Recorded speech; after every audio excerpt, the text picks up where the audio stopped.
Министре, најавивте дека се разгледува можноста за за јавно-приватно партнерство со детската кардиохирургија и Филип II.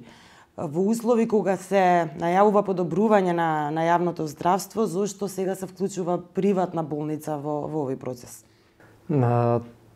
Токму тоа ќе значи овој проект да го навлеземе во реализација. Неистината тоа е да се заекне системот кој што на децата им ја пружа кардиохируршката заштита. Тоа што користиме приватна болница како инфраструктура воопшто не значи дека го слабееме јавното здравство, заради тоа што кадарот ќе биде токму од јавното здравство. Во овој момент не можеме да обезбедиме интегриран тип на здравствена услуга за некои од дејностите кои што бараат мултидисциплинарен пристап, заради тоа што едноставно ги немаме сите можности тоа да биде во една физички зграда. Тоа впрочем беше и една од причините, една од најсериозните причини зашто го откажавме градењето на овој блок нов кој што требаше да биде нов клинички центар, заради тоа што повторно ќе беше само зграда во која што ќе влезат дел од клиниките и немаше сите услуги за пациентите да бидат возможно да се дадат на едно место. Значи, сакаме да обезбедиме услови добри, нови, модерни до правењето на новиот клинички центар во кој што се ќе биде достапно на едно место. Сметаме дека ова е една од најважните категории на пациенти кои што треба да обрнеме внимание за да го подобриме квалитетот на услугата, токму детската кардиохирургија. Во овој момент дечињата лежат на детска хирургија, се дијагностицираат на друго место во приватните болници.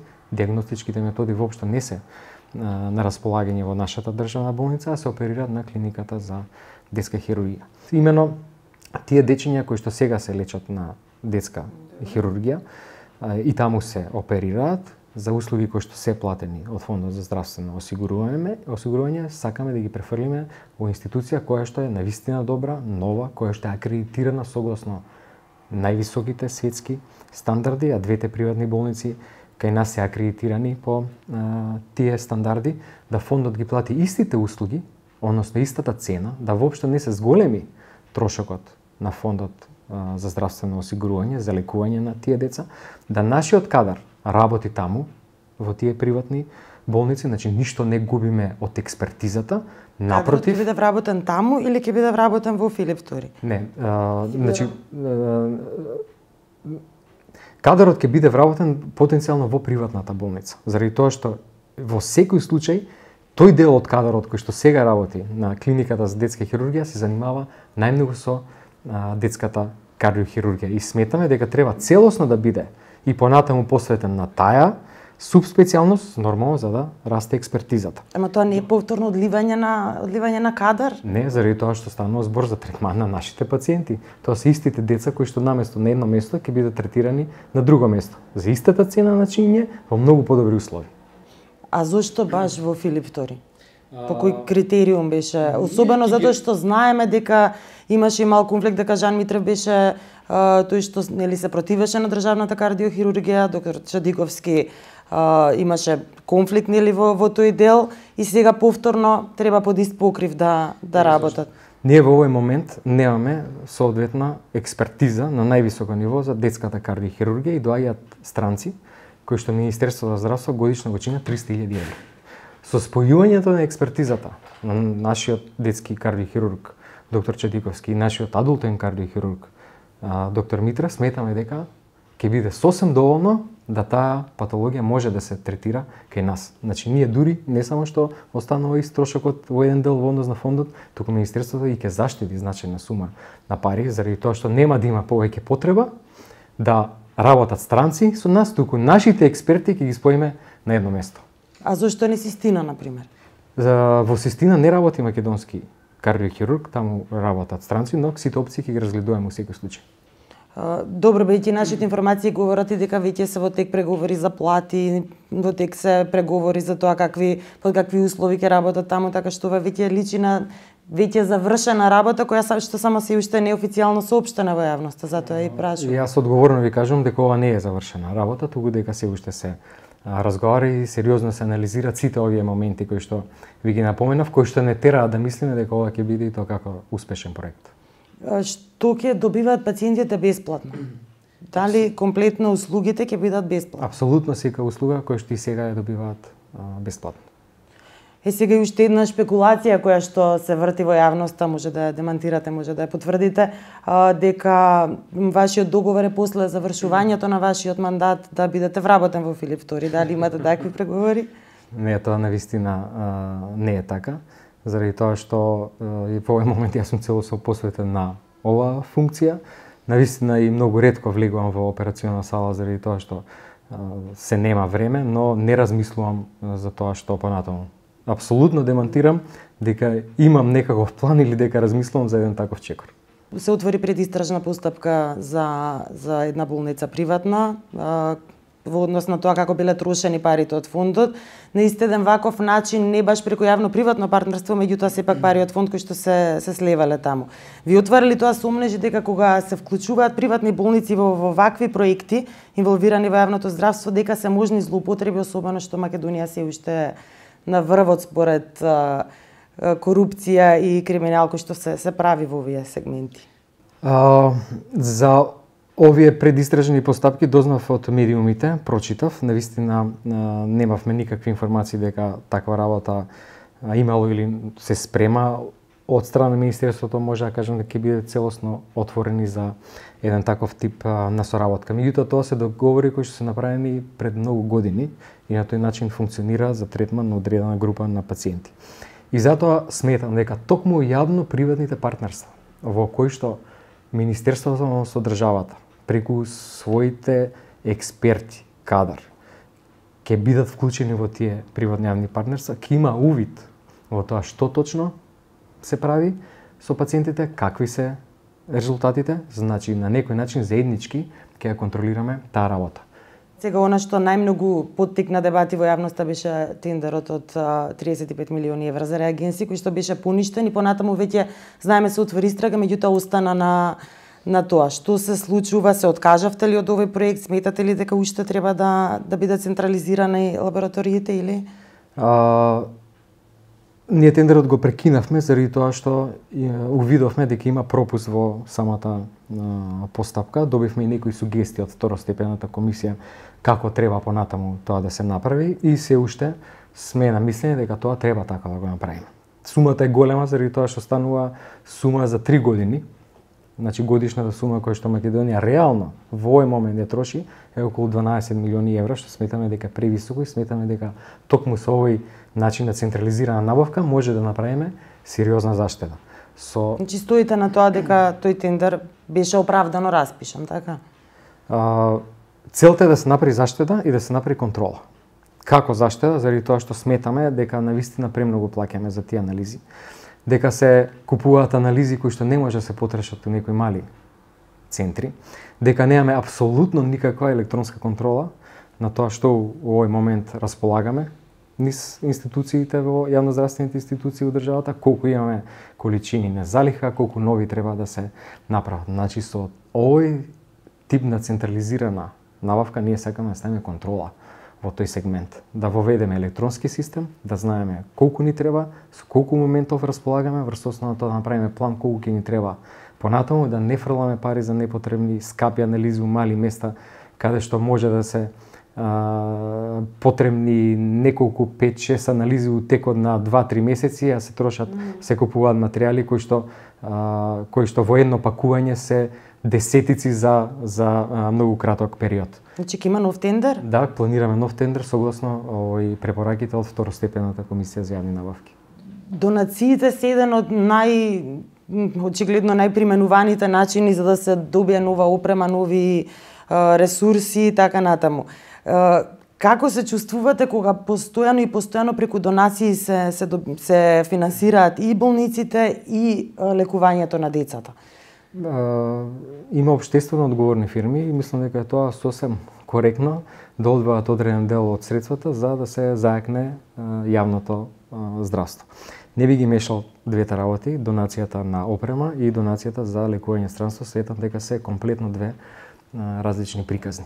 Во однос на донацијата, општествено одговорните компании тоа си го прават и со тоа ние немаме апсолутно никаков проблем, но бараме да биде координирано и да не се поклопува нека опрема што ние планираме да купиме со тоа што се донира.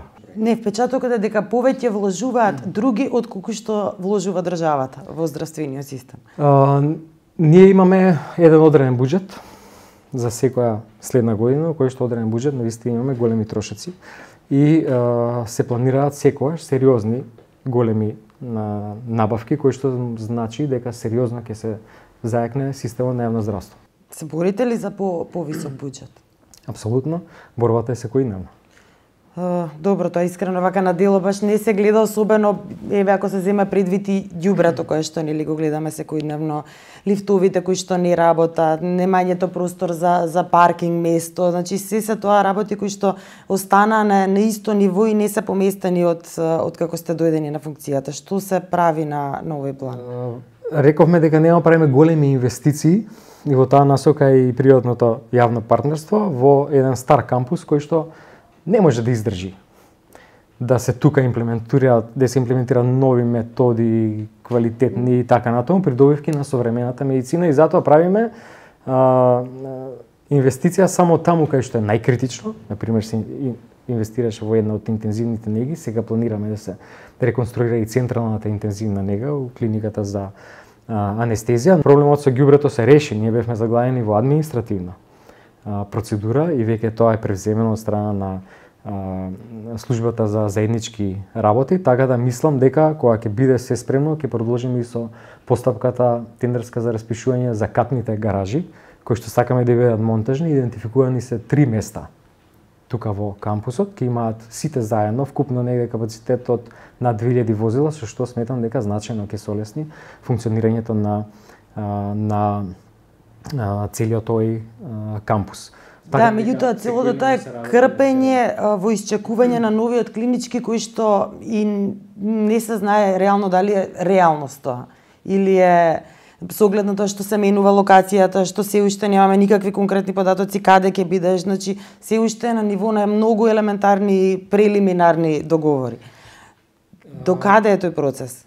Кога би било? Точно е дека на почеток, меѓутоа сметавме дека тоа правиот пат, за да не имаме повторно крпено некое решение. И затоа подобро почекаме година, 2 или 3 повеќе, но конечно да имаме ние современ медицински центар кај што ќе може да се дадат на вистина европски, светски здравствени услуги. Одлуката да се отпочне постапката на локацијата во Злокуќани, во општината Карпуш, беше согласно генералниот урбанистички план. И така и ја донесовме. Потоа увидовме дека има многу проблеми таму, дека има некои изградени објекти, дека голем дел од земјиштето е приватно, значи експроприација и рушење. Тоа ќе чини многу и ќе створи многу проблеми, може сериозно да одолговлечи таа постапка.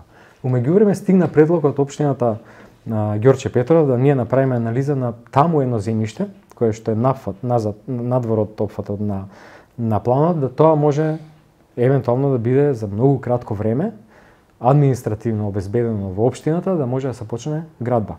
И ние веќе формиравме комисија која што сега работи на анализа на тоа земјиште. Имаше пратеничко прашање и премиерот тоа го кажа во текот на седницата на парламентот минатата недела и сметам дека таа комисија која што ја сочинуваат луѓе од Министерство за здравство, транспорт и врски, општината Ѓорче Петров, градот Скопје, Агенцијата за катастар, дека за кратко време ќе даде свое стручно мислење за тоа дали тоа земјиште или некое друга во однос на тоа во Злокуќани може за пократко време и за поевтини пари да биде наменето со сите административни процедури и дозволи да таму се гради клиничкиот центар.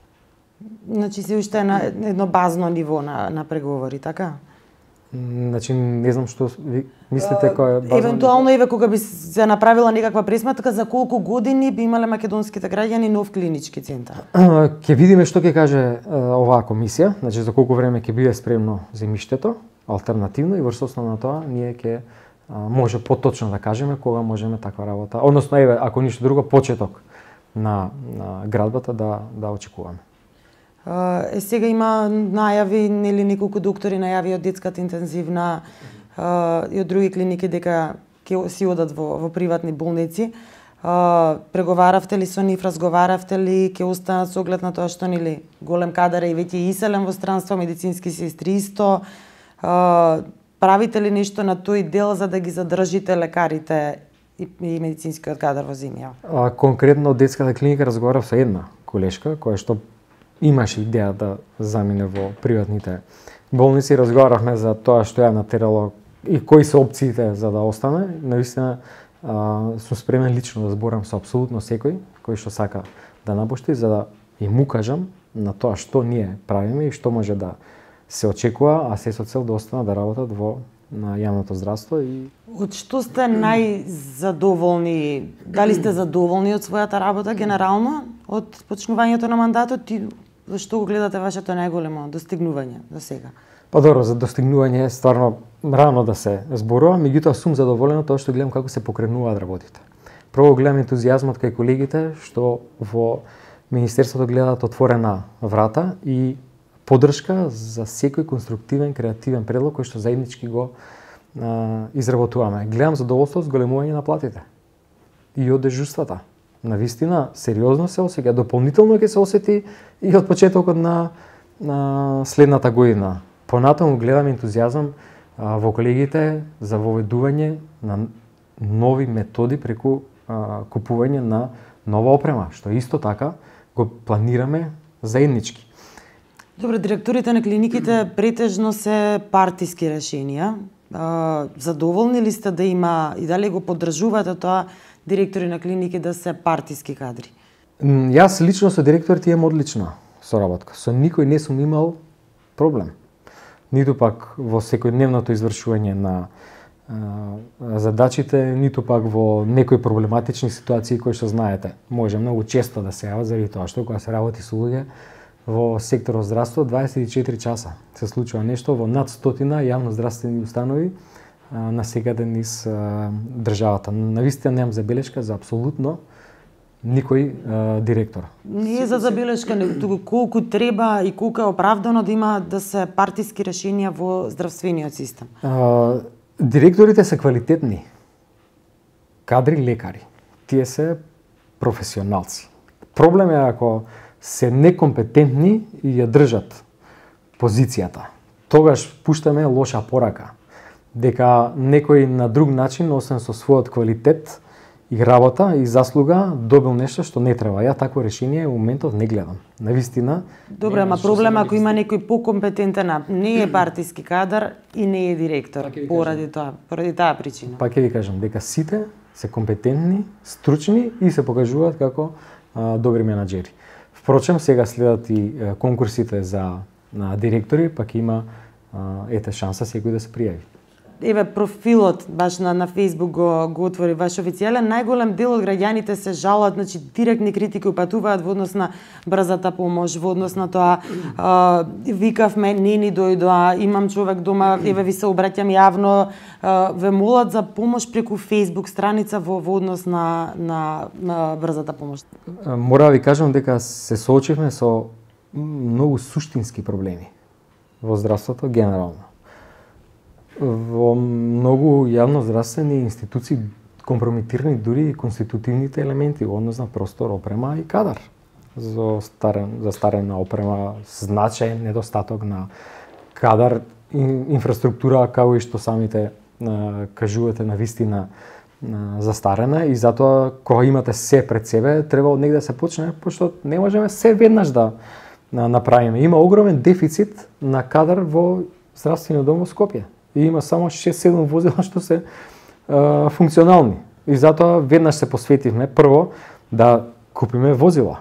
И таа постапка е во тек, негде околу 12 возила треба сега да набавиме. Со тоа значено најмалку ќе го дуплираме капацитетот на помош во Скопје, другите возила ќе ги распределиме низ државата. Така да сметам дека итната помош сега кога ќе се заврши оваа постапка, кога ќе се обезбедат новите возила, веќе и осетно ќе биде подобрена. Паралелно на тоа работиме и на анализа за физибилност на тоа што значи нов систем на итна помош. Дали тоа може да го ставиме заедно со итниот систем на другите сервиси или да го разгледуваме поединечно, да биде на централно место, да биде со соодветен електронски мониторинг, и кога ќе се прими итен случај во некој од ургентните центри, да знаеме точно врз основа на консултацијата која што онлайн ќе се направи веднаш, што и како му е потребно на тој пациент.